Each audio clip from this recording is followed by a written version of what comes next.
Hi, I'm Dr. Mark Trolice. I'm the founder and director of the IVF Center here in Winter Park, Florida.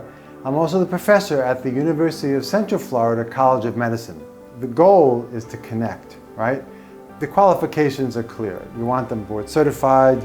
You want to take a look at the website called sart.org and look for success rates, reputation, what your doctor knows of this fertility doctor.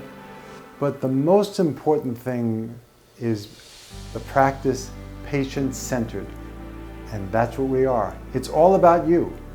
Everything that we do is to enable your experience to be fulfilling and also minimal to no stress. This is your comfort zone. The whole world is out there, and when you're trying to conceive, they all look pregnant, right? But our center is where you can find peace and solace as you're going through your journey. If you feel engaged with your practice and know they are on it, if they take ownership in your problem, that's your center, and that's what we do.